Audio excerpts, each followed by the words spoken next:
네, 수요예배에 나오신 여러분들을 환영합니다. 우리 이웃 옆에 앉아 계신 분들과 인사하시죠. 축복합니다, 사랑합니다 이렇게 인사하시면 좋겠습니다. 예. 네, 오늘은 10계명, 7계명과 8계명의 순서입니다. 10계명, 7계명, 우리 신명기 5장 18절에 있는 본문 말씀을 함께 읽으면 좋겠습니다. 한 절입니다. 함께 읽겠습니다. 시작. 간음하지도 말지니라. 네. 태초에 하나님께서 이 세상을 창조하실 때 하나님께서는 창조의 모든 과정들을 통해서 모든 창조물들을 보시기에 좋았더라라고 만족해 하셨습니다.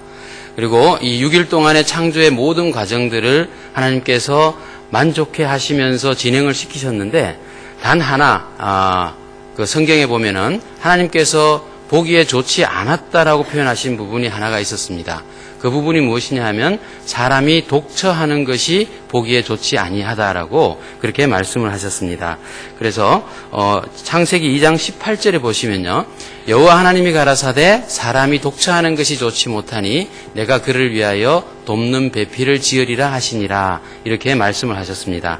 그리고 이렇게 아담을 통해서 이미 모든 생물들을 창조해 주셨던 하나님께서 그 생물들을 아담 앞으로 인도하셨습니다. 그리고 아담을 통해서 그 생물들의 이름을 짓게 하셨습니다.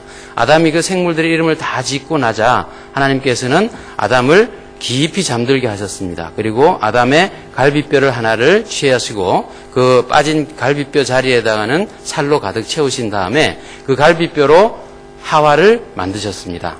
그리고 그 하와가 만들어진 뒤에 아담이 잠에서 깨어나서 그 하와를 봤을 때 하와를 바라보고 했던 말이 이는 내 살 중에 살이요 내 뼈 중에 이는 내 뼈 중에 뼈요 살 중에 살이라라고 이렇게 표현을 했습니다. 이게 창세기 2장 23절입니다. 근데 하나님께서 이렇게 여자를 돕는 배필로서 창조해 주시고 바로 그 다음에 하셨던 일이 무엇인가 하면 가정을 만드는 일이셨습니다. 바로 창세기 2장 23절에서 하와를 만드시고 난 다음에 24절에 바로 하나님께서 말씀하시는 부분이 하셨던 일이 뭐냐 하면 이러므로 남자가 부모를 떠나 그 아내와 연합하여 둘이 한 몸을 이룰지로다 라고 바로 이렇게 이어서 가정 공동체를 만드는 작업을 하셨습니다. 그래서 이것을 봤을 때 하나님께서는 분명히 이 아담과 하와를 창조하실 때에 신생아로 갓 태어난 아기로 창조하시지 않으셨을 것입니다. 우리가 이미지로 이미 알고 있고 상식적으로 생각하는 부분은 이미 성인이 된 아담과 하와가 창조되었다라고 생각을 하게 됩니다.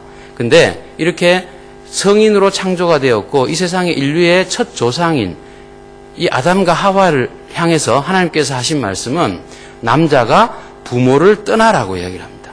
그때 당시에는 부모가 사실은 아담과 하와에게는 부모가 없었던 상황인데 부모를 떠나서 분명히 아담이 하와를 바라보면서 이는 내 뼈 중에 뼈요 살 중에 살이라고 이야기를 하고 이는 남자로부터 나왔기 때문에 여자라고 이름을 붙이겠다라고 이름을 붙였습니다. 그런데 하나님께서는 바로 그 다음 장 24절에서 결혼에 대해서 이야기를 하시면서 남자가 부모를 떠나서 그 아내와 연합하여라고 표현하고 계십니다. 그 여자와 연합하여라고 하지 않고 그 아내와 연합하여 한 가정을 이루도록 이렇게 말씀을 하고 계시는 것을 우리가 보게 됩니다.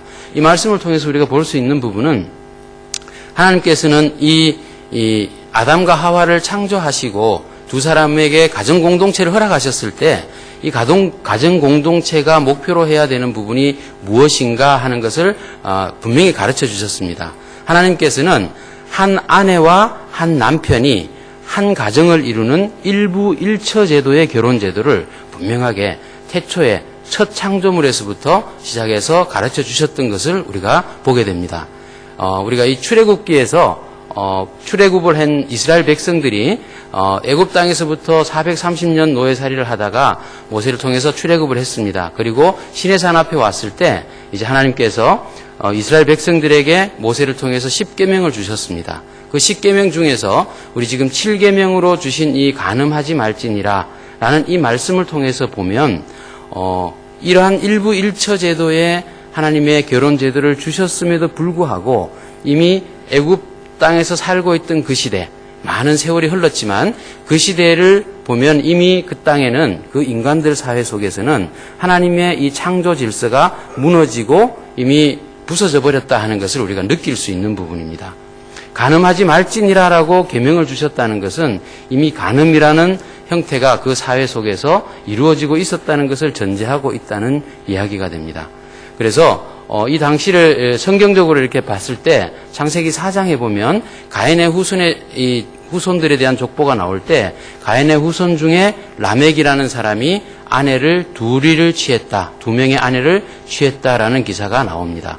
그때부터 이미 일부 일처 제도가 무너졌다는 것을 이미 알 수 있고 그 당시에 사람들이 노아의 홍수에 의해서 다 죽었지만 그리고 노아의 후손들이 다시 이 땅에 퍼졌지만 그럼에도 불구하고 그 후손들조차도 또한 아브라함이 어쩔 수 없는 상황이었지만 본 아내 사라를 두고 하갈을 다시 아내로 맞아서 자식을 낳았던 것들을 우리가 보게 됩니다.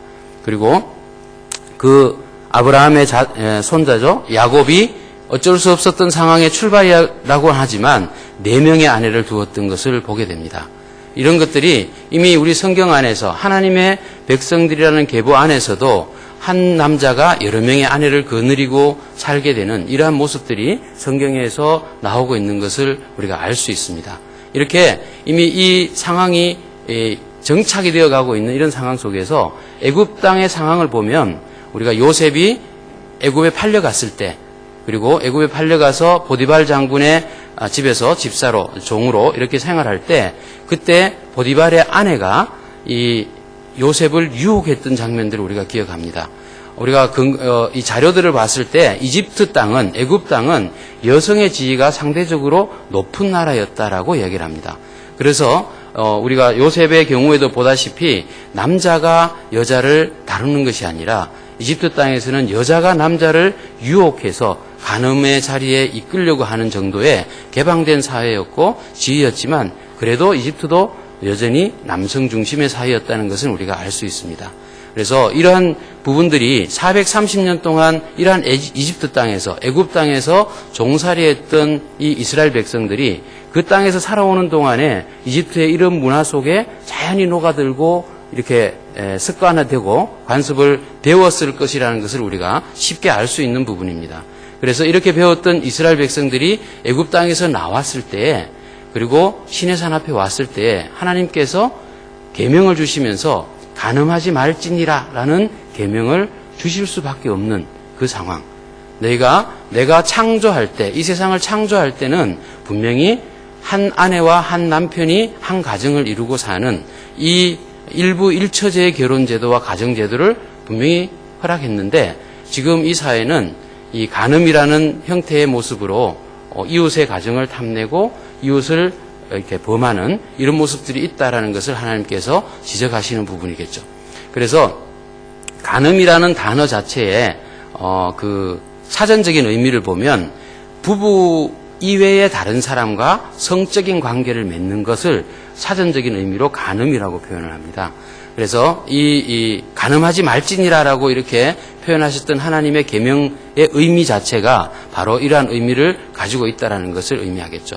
그렇지만 하나님께서는 이미 이 세상 속이 다 죄악에 빠져서 이러한 간음이 일반화되어 있는 사회이지만 하나님께서는 그럼에도 불구하고 창조의 질서를 회복하시고자 하는 마음이 강하게 있으셨다는 것을 알 수 있습니다. 왜냐하면 이제 애굽 땅에서부터 이스라엘 백성들을 택하여 내시고 약속하셨습니다. 너희가 약속하면 너희는 이제부터 내 백성이고 내가 너의 하나님이 되겠다라고 약속하셨습니다. 그리고 하나님의 백성이 된 너희들만이라도 이제 창조의 질서를 회복하자. 그리고 내 질서대로 따라서 이 질서를 지키고 계명대로 살도록 하기를 원한다라는 마음으로 십계명을 주셨습니다. 그래서 이 계명대로 살기를 원하는 마음을 받은 이스라엘 백성들이 이 광야에서의 40년 동안의 삶을 바로 이 계명을 지키면서 살아갔어야 되는 그런 부분입니다. 하나님께서 원하셨던 부분이 질서의 회복이고 관계의 회복입니다. 그런데 우리 오늘 본문에서 읽었던 신명기 5장 18절에 있는 이 다시 한번 선포된 이 10계명에서는 모세가 이제 2세대 백성들이죠. 1세대는 다 죽었습니다. 그리고 2세대가 그 광야에서 이제 가나안 땅에 들어가기 전에 다시 한번 10계명에 대한 부분과 율법에 대한 부분들을 선포할 때 그때 모세가 선포했던 내용들인데 우리가 이 모습들을 보면 앞에서 출애굽기 20장에서 하나님께서 모세에게 주셨던 그 계명, 단순하고 명료했던 그 계명과는 조금씩 한자 한자씩 의미가 뉘앙스가 조금 다르게 모세가 그 내용을 선포하고 있는 것을 보게 됩니다. 우리가 6계명까지 살인하지 말지니라까지는 동일한 문장입니다. 출애굽기에서는 하나님께서는 간음하지 말지니라라고 이렇게 말씀하셨습니다. 그런데 이 신명기에서는 간음하지도 말지니라. 그리고 8장에는 도둑질하지도 말지니라. 거짓 증거하지도 말지니라. 탐내지도 말지니라. 도자가 다 들어가 있습니다. 이것이 무엇을 의미할까요? 이렇게 간음하지도 말지니라라고 표현했던 모세의 그 마음 속에 어떤 마음이 포함되어 있었을까 하는 것을 묵상해 보는 것이 참 필요하다고 생각합니다. 하나님의 백성으로 선택받고 하나님의 계명으로 창조의 질서를 회복하라는 그 의도를 받았음에도 불구하고 이 40년 동안의 광야 생활을 통해서 이스라엘 백성들이 행해왔던 그 과정들을 보면 그 안에도 어쩔 수 없이 이 간음의 현장들이 있었다는 것을 우리가 알게 됩니다.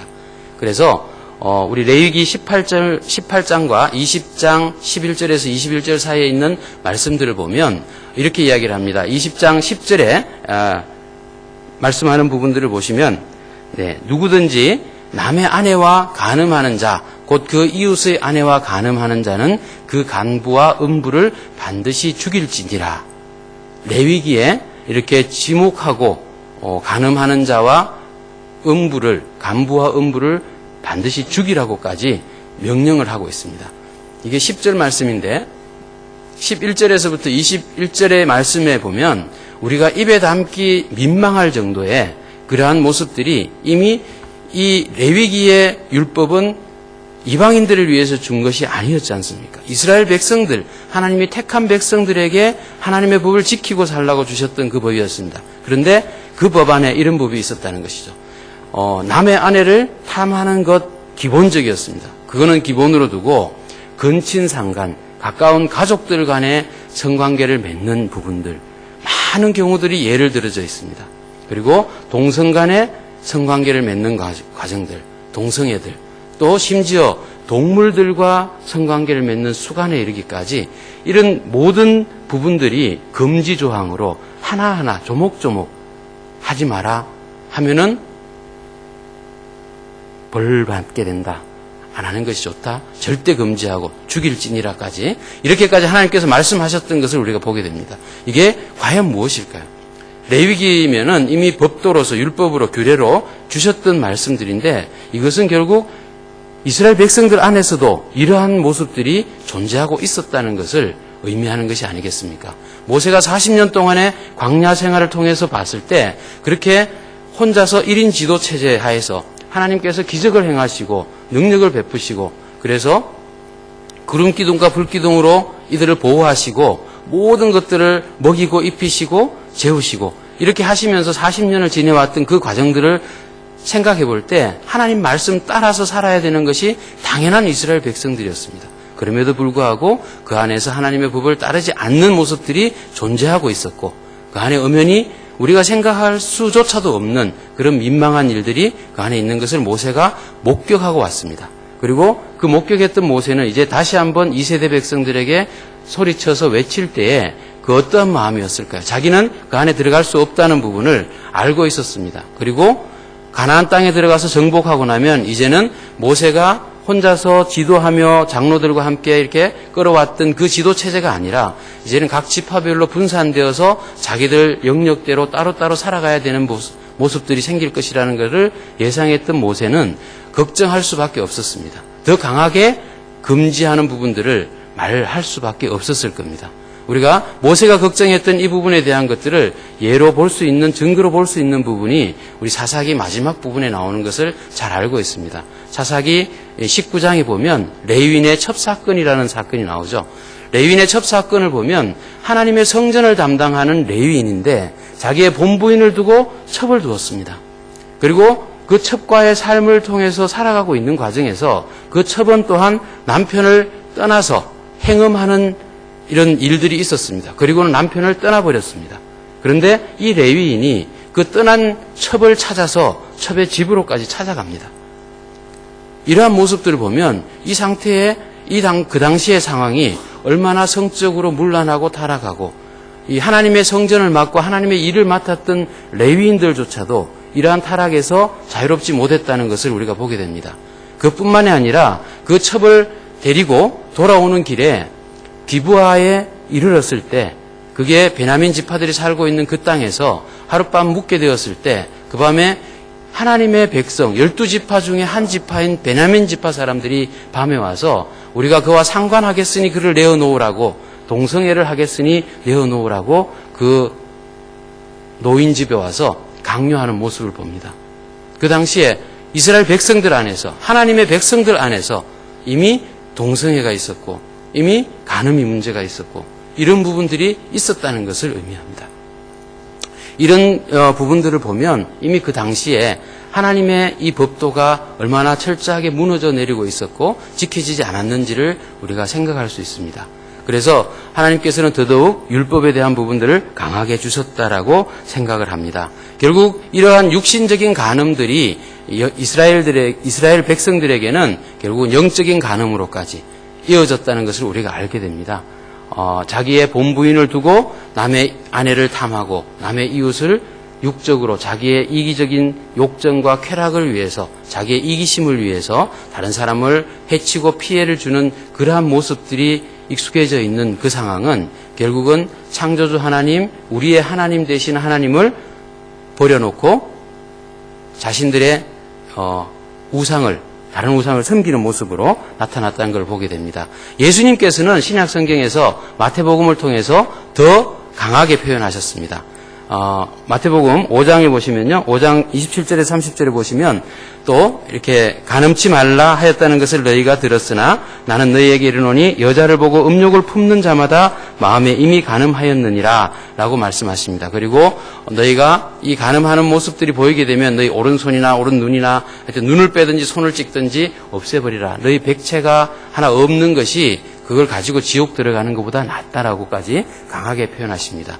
우리가 상대방의 가치를 무시하면서 자기의 쾌락과 이기심을 충족시키려고 하는 이러한 간음에 대한 모습들은 마음에서부터 출발하는 것이기 때문에 마음부터 조심하지 않으면 안 된다라고 그렇게 예수님께서는 정확하게 지적하셨습니다. 그 당시에 바리새인들과 서기관들은 이 율법을 지켜서 육체적으로 간음하지만 않으면 자신들은 정결하다고 생각했습니다. 그리고 자신들 마음속에서는 음욕이 가득하면서도 다른 사람이 실제적으로 간음한 부분들이 발각이 되면 정죄하고 판단하는 이런 모습들을 우리가 보게 됩니다. 요한복음 8장에 간음한 여인이 현장에서 잡혀왔을 때 많은 사람들이 와서 그 여자를 정죄했습니다. 예수님이 너희 중에 죄 없는 자가 먼저 돌로 치라라고 말씀하셨을 때 그 중에는 모든 사람이 다 물러가고 한 사람도 남지 않았던 것을 우리가 기억합니다.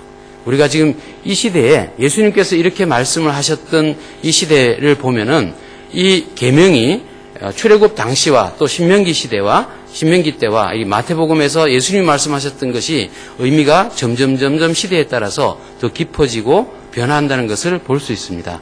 우리가 지금 살고 있는 이 시대에는 그러면 어떤 모습일까요? 우리의 사회는 너무나 이 불륜과 음란 부분을 권장하고 조장하는 그러한 사회가 아닌가 생각이 듭니다.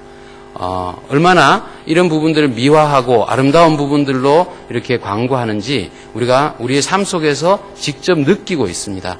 이것이 영화라든지 TV 드라마라든지 또 광고라든지 예능 프로그램이라든지 뭐 소설이라든지 시라든지 음악이라든지 많은 부분에서 이제는 이렇게 성적으로 개방되어 있는 부분들이 엄연히 그냥 이렇게 자연스럽게 개방되어 있습니다. 우리 지금 뉴스들 속에서 성추행이다, 성폭행이다, 성상납이다, 뭐 태폐 향락 산업이다, 룸사롱, 고급 룸사롱이다, 노래방에서 어떤 일이 있었다. 이런 부분들은 쉽게 들을 수 있는 부분입니다. 우리 한국 사회뿐만 아니라 이 세상의 모든 사회가 성에 너무나 개방되어 있고 너무나 보편화되어 있습니다. 더구나 인터넷이 발달된 것 때문에 우리의 자녀들이요, 우리의 어린아이들이 이 왜곡된 성지식들에 너무나 많이 노출되어 있습니다.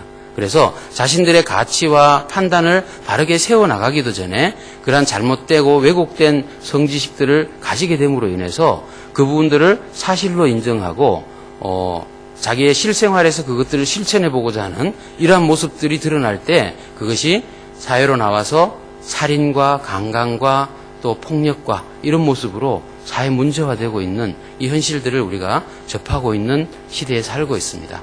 우리가 지금 이렇게 자본주의와 포스트 모더니즘이라는 시대 속에 살고 있는 저희들이기에 이 모습들을 우리가 바르게 인식해야 될 것입니다. 그러면 주님께서 우리에게 주셨던 이 말씀을 통해서 우리가 바르게 깨달아야 될 부분은 무엇인가 생각해 보면 분명히 하나님께서는 창조하실 때 일부 일처제를 만드셨고 결혼제도를 만드셨습니다. 그리고 그것을 유지하기를 원하셨고 깨어진 제약된 세상 속에서도 이스라엘 백성들을 통해서 그 계명을 회복하기를 원하셨습니다. 그리고 지금 이 시대까지도 예수님께서 오셔서 피 흘려 돌아가시며 모든 사단의 권세를 묶으셨는 이 시대에도 분명히 저희들에게 우리가 구원받은 자들, 예수님의 보혈로 인해서 구원받은 저희들, 영적인 이스라엘 백성이라고 할 수 있는 저희들에게도 동일하게 적용되는 계명은 우리가 하나님의 창조 질서를 회복해야 되는 주인공들이라는 것입니다. 우리가 이제 더 이상 이러한 마지막 때에 말세에 사단의 권세가 더욱 강해지고 더 강력하게 우리를 침몰시키려고 공격해오는 부분들이 커진다는 것을 아는 영적 분별력들이 우리에게 있다면 우리가 거기에 담대하게 거스리고 맞서고 이제는 대항하고 그들을 물리쳐야 되는 입장에 있는 저희들입니다. 우리가 그 자녀들에게 바른 롤 모델로, 바른 신앙의 모델로 우리가 서나가고 우리의 자녀들에게 바른 하나님의 가치관을 물려주기 위해서라도 우리가 먼저 솔선하고 수범해야 한다고 생각이 됩니다. 이제 우리 사랑하는 우리 하늘교회 성도 여러분, 저와 여러분이 먼저 앞장서기를 원합니다. 그리고 이런 음란에 대한 문제들, 또 간음에 대한 문제들, 성적인 문제들에 대해서는 우리가 단호하게, 분명히 하나님께서는 성을 나쁘게 주시지 않으셨습니다. 부부간의 성은 아름다운 것이고 하나님께서 주신 가장 귀한 선물이라는 것을 우리가 잘 아는데 이것이 왜곡되어 사용되어질 때 이 사회를 혼란하게 하고 사회를 멍들게 하고 우리의 자녀들이 완전히 망가지는, 이렇게 가치관이 흔들려버리고 왜곡되어지는 것을 우리가 막아야만 합니다. 그래서 저와 여러분이 먼저 그 부분들을 생각하면서 우리가 먼저 엎드려 기도하고 우리가 할 수 있는 최선의 노력들을 다해 나가는 성도들이 될 때에 하나님께서 이 시대에 저희들을 통해서 이 창조의 질서가 회복될 수 있는 그 길을 열어주실 줄로 믿습니다. 예, 우리 함께 기도했으면 좋겠습니다. 하나님께서 선택한 백성들에게 십계명을 주셨던 그 참된 의미를 바르게 깨닫기를 원하고 이 시대에 주님의 창조 질서를 회복하는데 앞장서는 우리 자신들이 되게 해달라고 우리 한번 마음을 모아 기도했으면 좋겠습니다.